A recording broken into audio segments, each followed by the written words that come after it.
So I saw the 2019 adaptation of Pet Sematary, directed by Kevin Kolsch and Dennis Widmeyer, and written by Jeff Bueller, if I pronounced that name correctly. Hopefully I did. Of course, Pet Sematary is based on a legendary Stephen King novel from 1983, and it is the new adaptation because the original one came out in 1989, and I grew up with that movie, so I'm going to be discussing a little bit of that here on this review.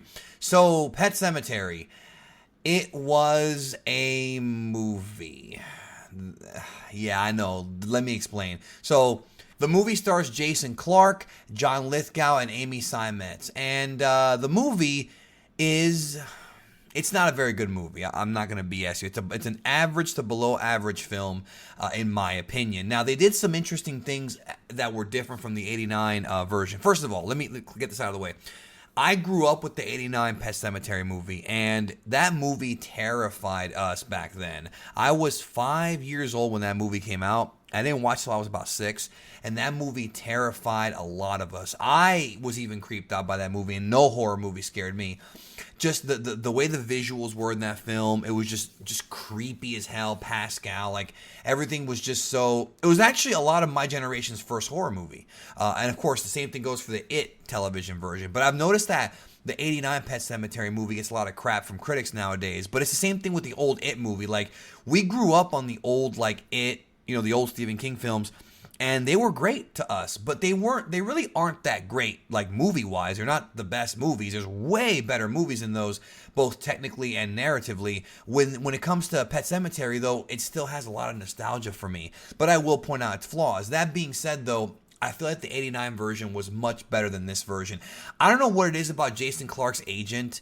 Nothing against the guy, because I think he's a pretty talented actor, but he's been in some pretty bad movies. Like, I liked him in Dawn of the Planet of the Apes, but...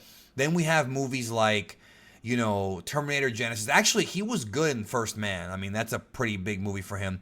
But we have movies, and he was also, I think he was in Twilight too. He had like a cameo in Twilight, but no. Recently, he also did Winchester, which was a terrible horror movie. Like, he shouldn't be doing these kind of horror movies anymore. He plays Lewis Creed, the main character, the doctor, who finds himself moving to a new home in Maine, and the home happens to be behind what's called the Pet Sematary, which is of course misspelled, and then further beyond that, the barrier, as they call it in this film, is the area that you don't want to go in. So one of the things they did with this film is they changed a lot of the things that happen in the book. Now, if you've seen the trailers, you know what I'm talking about. In the book, all right, I don't want to spoil it, but it's an old book, so if you don't want to hear spoilers for the book, this is not the video for you. I'm not going to spoil the movie too much, even though I have to talk about this. But they changed sort of what happens at the halfway point of the story. For those who don't know,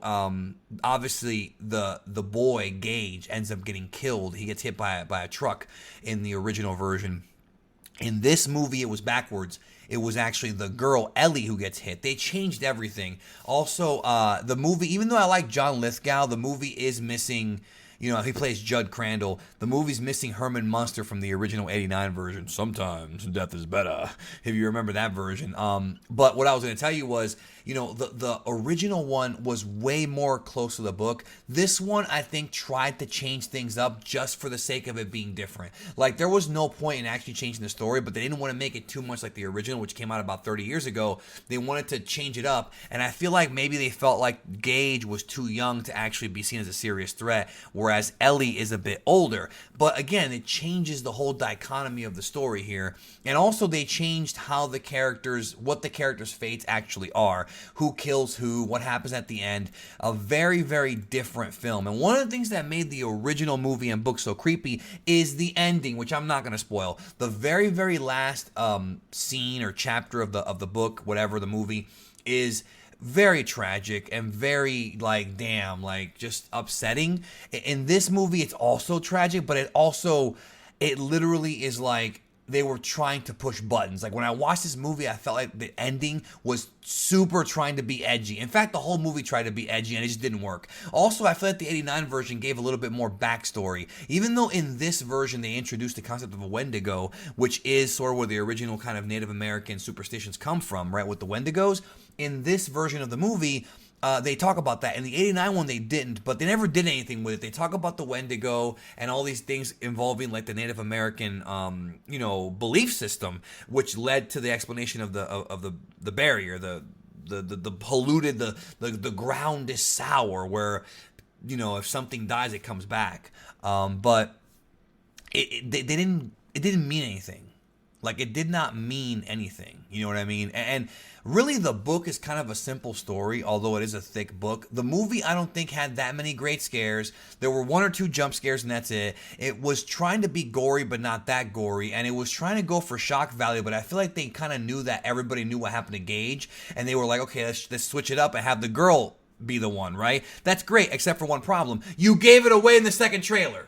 That's the problem, is they gave it away in the second trailer. So that shock value of seeing the girl die is gone if you've seen the trailer. So, it's dumb. And also the trailer made it seem like they were going to be a family again. And then you start seeing Lewis kind of lose his mind. But I feel like, and I hate to say it because I do think Jason Clarke is a talented actor, don't get me wrong, but I feel like, to be real with you, Dale Midkiff, who played Lewis Creed, was way more convincing in the original version. Mary Lambert, of course, directed that version.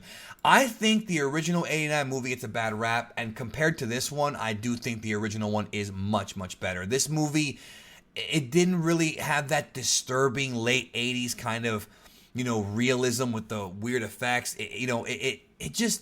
It was trying to be too different, but not different enough to where I can say, yeah, go see this movie. I'm going to recommend you not see Pet Sematary. I'm just being real with you. It's not a great movie at all. It's not a terrible movie. Let me explain.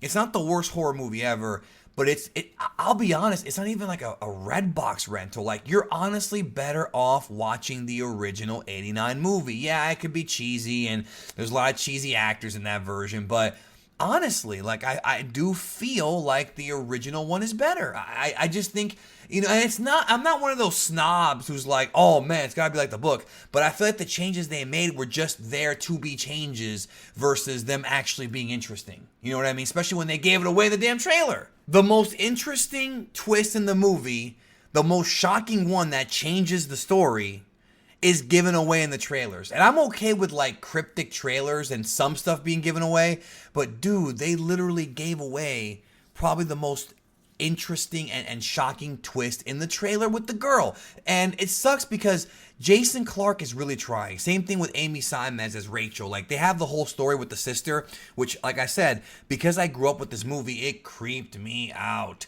But it, as a kid, it was just like the scenes with the sister and her like spinal injury were like some of the, and you know what I'm talking about if you've seen the movie. They were some of the most horrifying things. Like, when you're a little kid watching this movie, you're getting freaked out. And in this movie, they tried too hard to be cute, and it just didn't work. It did not work. I was not a fan of this movie. I heard it was getting great reviews before I saw it. I'm just kind of stunned because I didn't think it was that good at all. I'm just being real with you. I thought it was. Don't go see this movie. It just. Go find the original. You could probably get in like the $3 bin and watch that one, because I was not a fan of Pet Sematary 2019. Just being real with you. And it sucks when you have good actors in a lame duck movie. It really sucks, man.